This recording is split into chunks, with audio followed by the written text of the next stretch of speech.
우상 숭배를 멀리하라. 대신 하나님을 가까이 하라. 설 명절 기간 동안에 우리가 명절이 되어지면 항상 기억해야 될 것이 있습니다.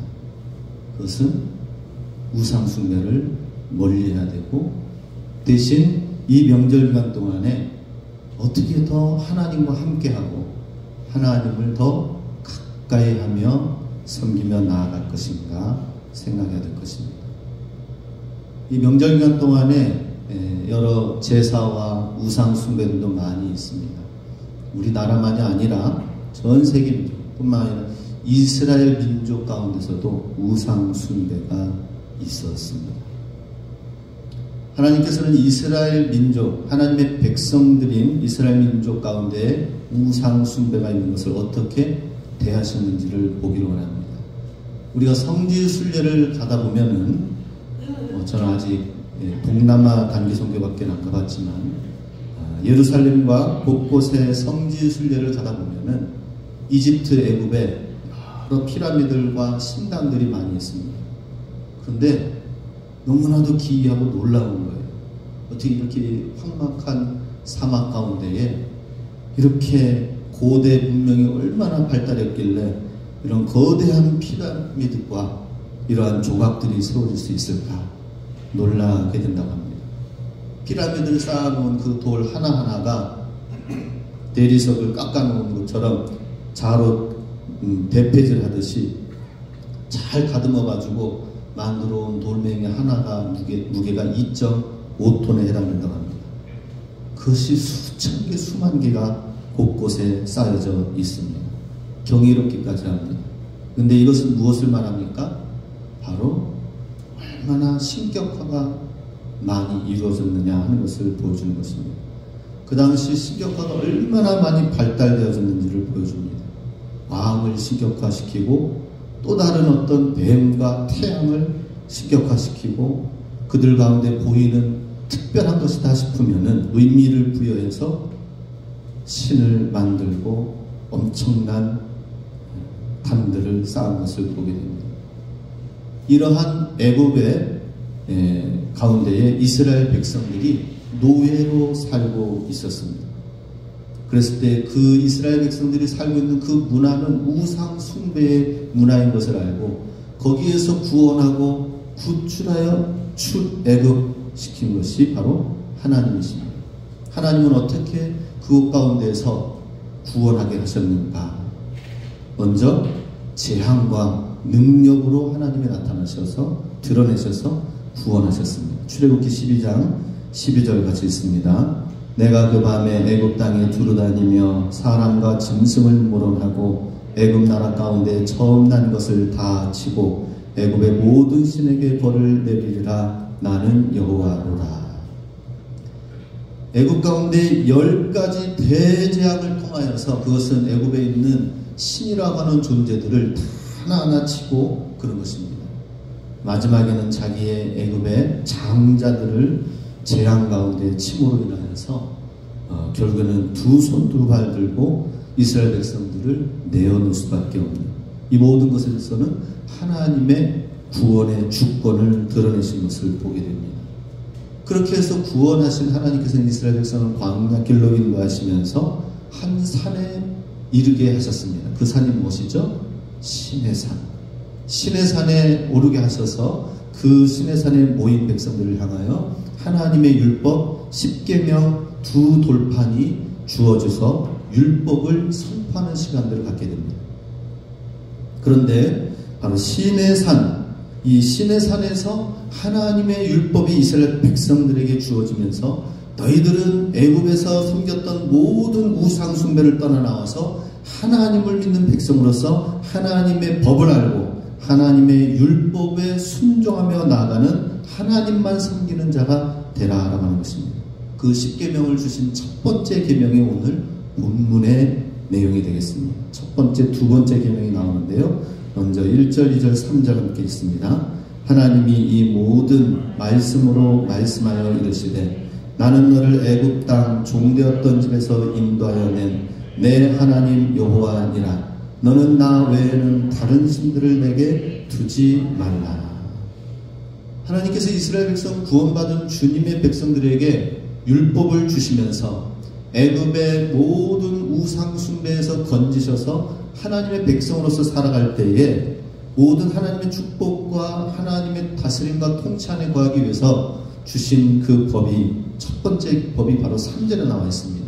너는 나 외에는 다른 신들을 너에게 두지 말라. 즉 오직 하나님만 섬기라 라는 것이었습니다.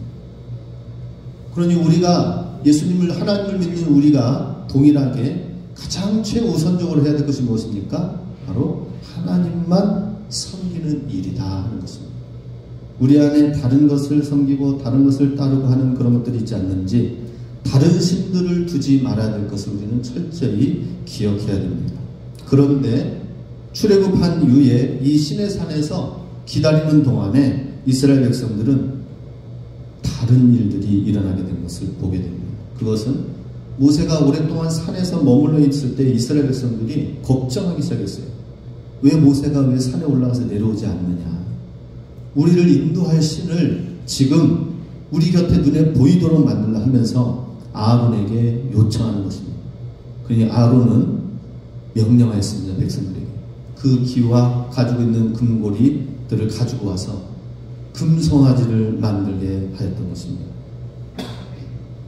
출애굽기 32장 4절에 아론이 그들의 손에서 그 고리를 받아 부어서 각도로 새겨 송아지 형상을 만드니 그들이 말하되 이스라엘아 이는 너희를 애굽 땅에서 인도하여 낸 너희 신이로다. 지금 이렇게 금송아지를 만들어서 하는 말이 무엇입니까? 너희를 애굽 땅에서 인도하여 낸 너희 신이 바로 이 금송아지다 라고 하는 것입니다. 이스라엘 백성은 애굽에서, 이집트에서 그렇게 금신상 여러 가지 형상화되어져 있는 신들을 보면서 배워서 430년 동안 있었기 때문에 하나님을, 보이지 않는 하나님을 믿는다는 것이 참, 믿는 게 참 쉽지 않았습니다. 그들 가운데는 습관이, 우상 숭배하는 습관이 여전히 남아있었던 것입니다. 우리를 인도한 신은 바로 이렇게 귀하게 금으로 만들어 놓은 이렇게 송아지 형상에 바로 여기에 하나님이 우리와 함께 하신다라고 형상을 만들어서 이것이 우상 숭배라고 스스로 생각하지도 못하고 우리를 인도하여 낸 하나님이다라고 그렇게 만들어 놓고 섬기는 거였습니다. 애굽에서 하던 습관대로 보이는 형상의 우상을 만들어서 하나님이라고 섬긴 것입니다. 하나님을 잘 섬긴다고 한 것이 오히려 하나님이 가장 싫어하는 우상 숭배를 한 결과를 가져오게 된 것입니다. 그래서 이것을 하나님께서는 거울 삼아서 이스라엘 백성이 하였던 우상 숭배를 그대로 따라하지 않도록 주의하라고 말씀하십니다. 고린도전서 10장 5절에서 7절에 보면 그런 일은 우리의 거울이 되어 우리로 하여금 저희가 악을 즐겨한 것 같이 즐겨하는 자가 되지 않게 하려 함이니 저희 중에 어떤 이들과 같이 너희는 우상 숭배하는 자가 되지 말라. 기록된 바 백성이 앉아서 먹고 마시며 일어나서 뛰논다 함과 같으니라. 우상 형상화 만들어 놓은 그 앞에서 기뻐하고 즐기고 뛰고 축제하고 이러한 것을 다시는 거울 삼아서 하지 말라라고 하는 것입니다. 오늘날에 이제 우리는 동일하게 거울 삼아서 더 이상 이스라엘 백성이 하지 말아야 될 것을 우리도 경계하면서 살 것을 말씀하십니다. 그래서 어떠한 형상도 절대 만들지 말고 우상 숭배하여서 하나님의 축복이 아니라 이 세상 가운데 실패의 삶으로 나가지 아니하도록 특별히 말씀하십니다. 오늘 본문 4절, 5절, 6절도 같이 있습니다. 너를 위하여 새긴 우상을 만들지 말고 또 너로 하늘에 있는 것이나 아래로 땅에 있는 것이나 땅 아래 물속에 있는 것의 어떤 형상도 만들지 말며 그것들에게 절하지 말며 그것들을 섬기지 말라. 나 내 하나님 여호와는 질투하는 하나님인즉 나를 미워하는 자의 죄를 갚되 아버지께로부터 아들에게로 3, 4대까지 이르게 하거니와 나를 사랑하고 내 계명을 지키는 자에게는 1000대까지 은혜를 베푸느니라. 어떤 형상도 만들지 말라고 했습니다.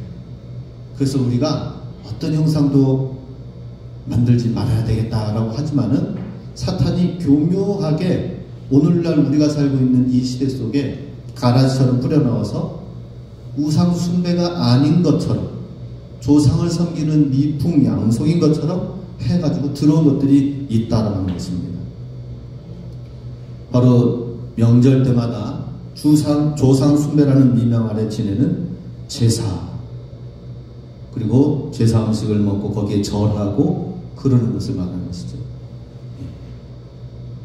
조상 앞에 절하고 섬긴다라고 하는 문제, 이것은 믿지 않는 사람들이 볼 때는 굉장히 조상을 섬기지도 않는 불효막심한 종교가 기독교라고 생각하고 여기고 말하곤 합니다.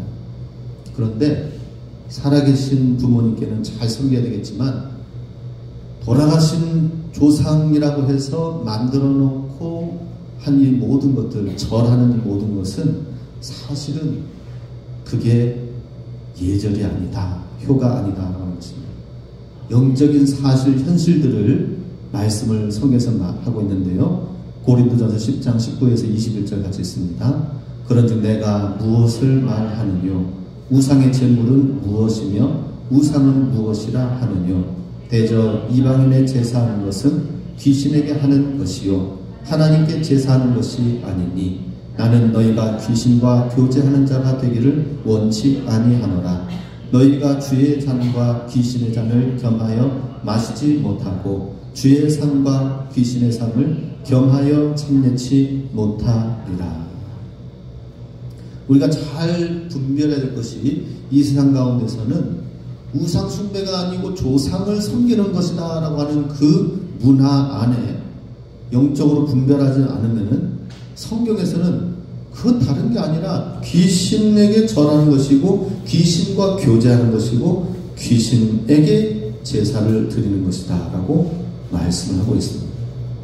겸하여 섬길 수 없다고 했습니다. 하나님과 귀신과 겸하여 섬길 수 없습니다. 우리는 하나님께만 예배하고 하나님께만 높이고 그러는 것입니다. 그러나 마귀는 이 우상 앞에 굴복하도록 인간을 속입니다. 죽은 부모인 것처럼 나타나서 제사상에서 절하게 하고 그것을 우리 조상님이 받는다, 예배를 받고 절을 받고 인사를 받고 효를 받는다 라고 하지만 그것은 속고 있는 것이다 하는 것입니다. 우상 숭배하는 일에 우상의 제물을 만들고 거들며 그들과 함께하여서 환경을 조성하여서 결국에는 귀신에게 굴복되어지는 것이다 하는 것입니다. 사실 명절, 설이나 추석, 이것은 어떻게 만들어졌는가? 추석이라고 하는 것은 신라시대의 가배라고 하는 놀이에서 시작이 된 것입니다. 배 짜는 일이 있는데요. 배 짜는 일, 배를 짜서 옷을 하고 이불을 삼고 그렇죠. 이것을 나라에서 신라 국가의 나라에서 배 짜는 일을 장려하기 위해서 나라 안에 있는 여자들을 다 모아가지고 두 편으로 나눴다고 합니다. 그리고 7월 16일에서 8월 14일 한 달 동안 길상대회를 했습니다. 한 달 동안 어느 편이 더 많이 이 배를 더 많이 짜는지 이기는 편에게 선물을 주는데, 지는 편의 사람들이 떡과 음식을 대접하여서 그리고 그것을 먹으면서 여러 가지 놀이를 같이 하는 일. 어떻게 여기까지만 보면 굉장히 건전하죠, 그죠? 굉장히 좋습니다. 참, 나라의 경제를 살리고 또 서로 이렇게 일하는 일에 기술과 실력을 더하여서 경합을 벌여서 어느 팀이 더 많이 배를 많이 짜는지, 그리고 그 잘하는 팀에게 진 팀이 떡과 음식을 준비해서 섬겨서 잔치를 벌여서 축제를 벌이는 것, 굉장히 좋은 것입니다. 좋은 문화입니다. 그런데 이 전통이 이어지다가 어느덧 우상숭배로 바뀌어지게 된 것입니다. 떡과 음식을 대접했던 이것이 이제는 바뀌어져서 조상에게 드리도록 하라라고 하는 것입니다. 사탄은 속이는 자요 거짓의 압이라고 했습니다. 이 문화를 통하여, 전통을 통하여서 교묘하게 들어와서 결국에는 죽은 자를 섬기도록 하였던 것입니다. 자, 우리는 이러한 문화 속에 있는 것 잘 분별해야 되고요. 더 나아가서는 또 우리 다른 종교 안에서도 유사하게 섬기고자 하는 그러한 하나님의 변질된 신앙도 있습니다.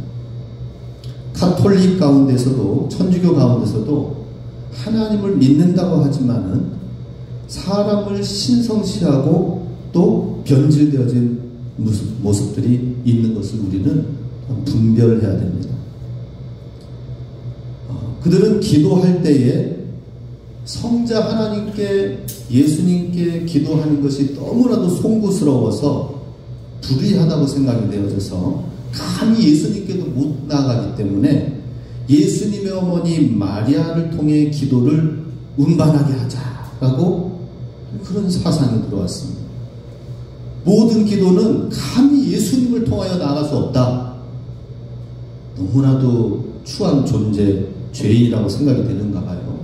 그래서 빌린 것이 마리아를 통하여 마리아가 되신 우리를 빌도록. 그래서 어느덧 성모 마리아가 신성시 되었습니다.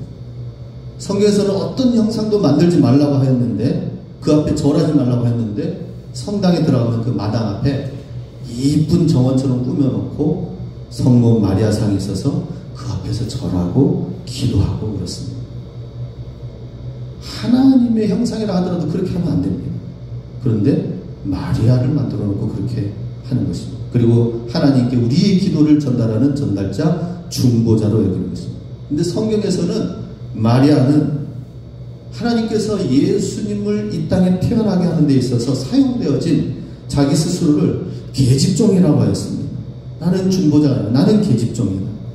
마태복음 1장 34절과 38절에 보면 마리아가 천사에게 말하되 나는 사내를 알지 못하니 어찌 이 일이 있으리이까. 그리고 천사가 쭉 얘기합니다.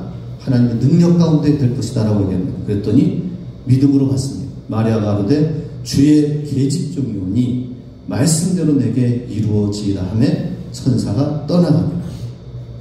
주의 계집종입니다. 정말 하찮은 존재 같은 인간입니다. 그런데 어떻게 하나님과 우리 사이에 중보의 자리에 예수님이 유일한 중보자이신데 성모 마리아가 들어가는 것입니다. 잘못된 형상을 만들고 잘못 절하는 것입니다. 디모데전서 2장 5절 같이 있습니다. 하나님은 한 분이시요 또 하나님과 사람 사이에 중보도 한 분이시니 곧 사람이신 그리스도 예수라. 우리는 이 명절을 통하여서 하나님 한 분만을 어떻게 잘 믿고 섬기고 사랑할지 그러한 계기가 될 수 있기 원합니다. 가톨릭이 다 잘못됐다고 제가 비방하는 것이 아니라 분별해야 된다는 것입니다. 어떤 형상도 만들지 말고 절하지 말라라고 하는 것입니다. 사실 가톨릭이 우리나라에 처음 들어왔을 때는 350년 전에는 많은 가톨릭 신자들이 우상 숭배하지 않기 위해서 순교하였고 제사 때문에 제사를 안 하기 때문에 순교하였고 그 가운데는 우리가 잘 알고 있는 실학 사상에 있는 18세기의 사람들이 많이 있습니다. 정약용을 주변에 있는 수많은 사람들이 있습니다. 그래서 저는 천주교 처음 들어올 때에 예수님을 어떻게 믿었는지 그 실학 사상을 굉장히 귀하게 여깁니다. 하나님의 복음을 받아들이듯이 새로운 문화를 받아들이는 그런 모습. 그러나 지금의 가톨릭은 우상 숭배하고 제사도 하고 다 허용을 합니다. 너무나도 허용하고 너무나도 친절하고 너무 착한 종교가 되어 있습니다. 더 나아가서 다른 종교에도 구원이 있다고 인정하면서 다원주의까지, 종교다원주의까지 허용합니다. 우리는 오직 예수님만이 우리의 구세주다 하는 사실을 알고 하나님만을 섬기는 믿음의 도를 배워야 될 것입니다. 또 변질되어진 모습이 있습니다. 그것도 가톨릭이 예화가 될 수가 있는데요. 그들 가운데는 성화가 있습니다. 그림과 조각상을 만들었는데 그림, 마리아상, 베드로상, 바울상의 그림을 만들고 조각을 만들어 놓습니다. 저도 무언가 좀 조각을 놓고 다 그거 놓고 불교 사람들처럼 조각 만들어 놓고 어떤 성경에 있는 훌륭한 어떤 조각 만들어 놓고 그림 붙여 놓고 쳐다보면서 하면 신앙이 좀 더 나오지 않을까요? 어떻게 생각합니까? 벽에다가 한번 좀 붙여놔 보셔요. 더 신앙이 생기는지. 오늘 말씀 잘 들어보시기 바랍니다. 불교가 부처상을 세워놓고 종교화시키듯이 로마 카톨릭의 권위를 세우기 위해서 형상화부터 먼저 했다는 것입니다. 그림을 베드로 그림, 바울 그림 만들어 놓고 이 베드로가 세운 죽은 이곳에 바로 로마 성전이 세워졌다 하면서 교황의 권위를 높이기 위하여서 성상과 그림을 그리기 시작했습니다. 왜 그렇게 성화와 성상을 그릴까? 그걸 보면은 또 신앙심이 생길까? 아니면 우리 차 안에 있는 십자가 묶고로 딱 이제 걸어 놓죠? 그것도 오해하면 안 됩니다. 십자가 걸어 놓으면은 이게 뭐 부정이 돼가지고 뭐 도와주고 그러는 겁니까? 그러라고 붙여놓은 겁니까? 걸어놓은 겁니까? 절대 아니라는 거예요. 나는 그리스도인입니다 라는 것을 가지고 시인하면서 사는 하나의 징표지 다른 어떤 것이 아닙니다. 왜 그런 성화를 그리는 것일까? 그 속에 살아계신 하나님이 계시지 않기 때문이다 하는 것입니다. 자기 안에 하나님이 계시지 않으니까 형상화 만들고 위험을 세워 숭배하는 것입니다. 내 안에 예수님을 내주하는 경험이 있다면은 성화가 지금 보이는 이게 아니라 내 안에 계셔요. 이미 내 안에 하나님 말씀하여 주시고 내 안에 예수님이 계심을 믿고 있기 때문에 다른 그림을 안 봐도 되는 것입니다. 다른 그림이 있어서 도움을 받으려고 하는 건 뭔가 이상한 것입니다.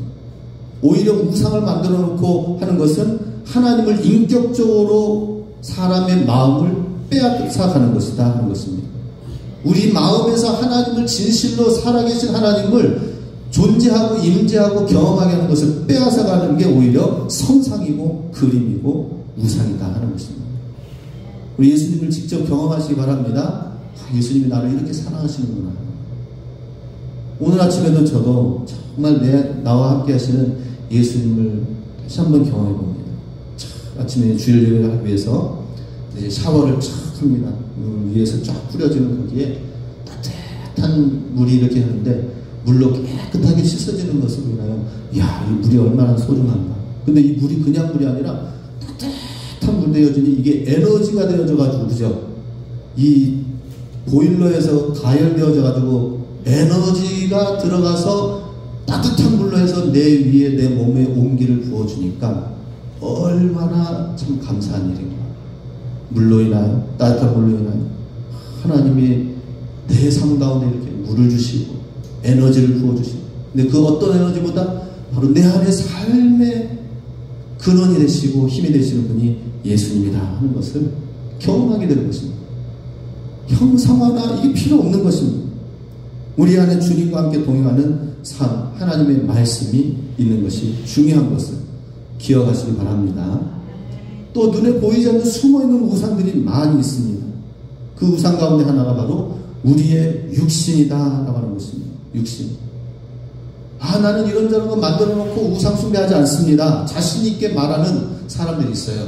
나는 뭐 이것저것 꾸미거나 만들어 놓지 않고 저는 하나님만 섬깁니다. 자신 있게 얘기를 합니다.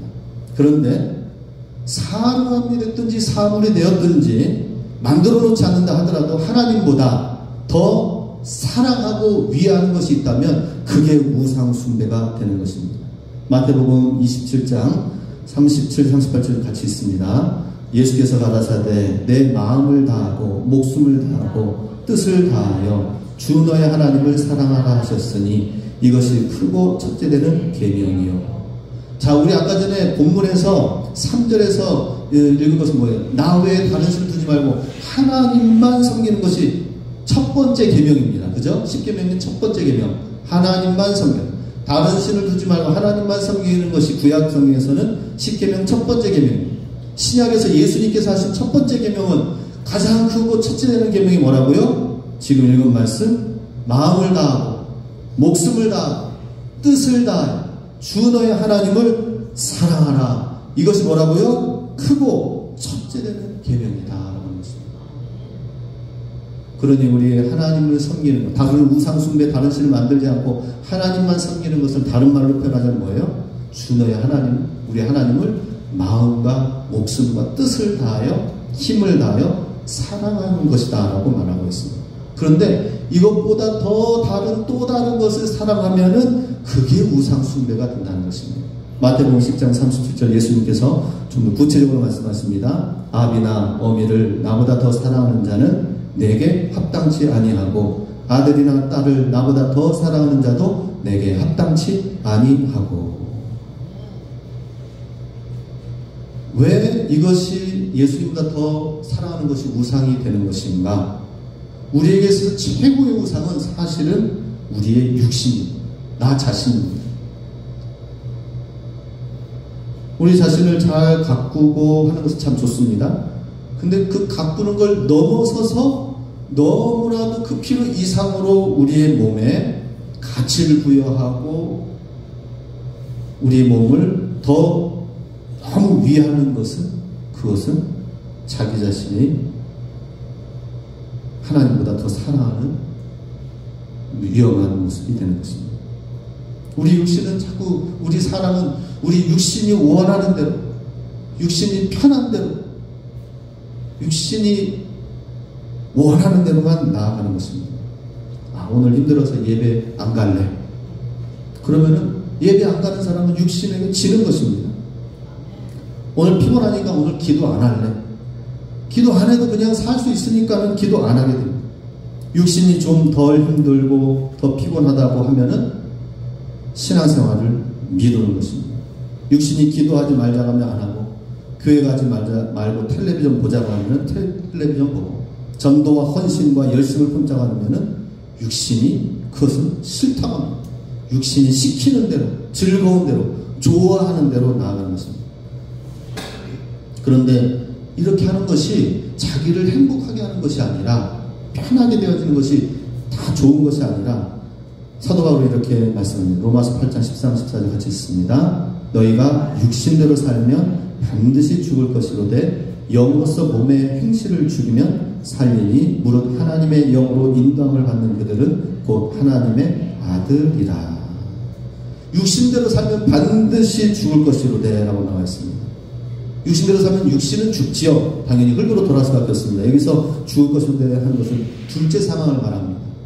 우리의 영혼까지도 죽어서 천국에 이르지 못하고 육신대로 사는 삶의 결과가 멸망이다 하는 것입니다. 영으로서 행실을 죽여야 되고 하나님의 영의 인도함을 받을 수 있도록 해야 된다는 것입니다.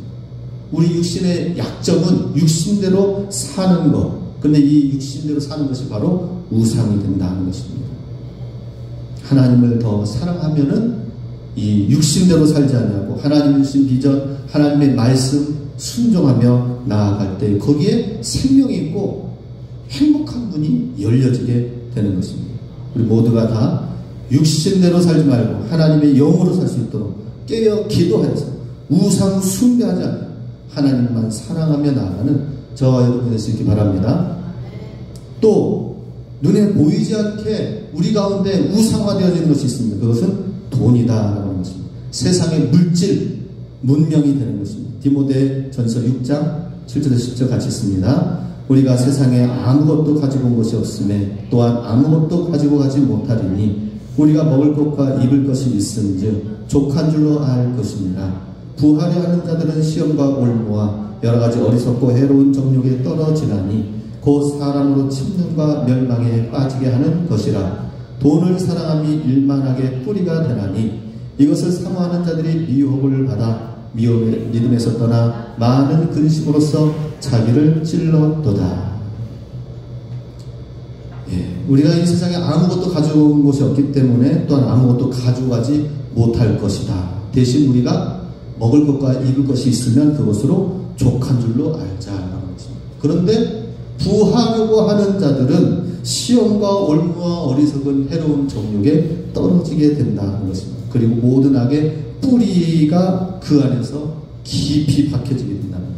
그러니 이 모든 일만하게 뿌리가 되는 이 세상 물질이 중심이 되어져서 움직인다면, 그게 더 우선적이 되어진다면 모든 하는 움직이는 행동들이 그게 돈이 되는 거야? 그게 나한테 도움이 되는 거야? 이걸로 따지는 것입니다. 이걸로 모든 것을 분별합니다. 그게 아니죠. 우리가 손해본다 하더라도 예수님의 가치를 가지고 사는 것, 무엇이 더 하나님을 나타내는 삶인가, 예수님의 사랑을 나타내는 삶인가, 이것이 된다면 그 사람은 세상의 물질의 중심에 일만하게 뿌리가 내려지는 것이 아니라 하나님의 심겨진, 시냇가에 심겨진 하나님의 의의 느티나무 뿌리를 내리는 것이 된다 하는 것입니다. 지금 오늘날 돈과 물질이 우상화되어지는 것입니다. 그러다 보니까 신앙생활에 있어서도 이 물질이 방해꾼이 되는 것입니다.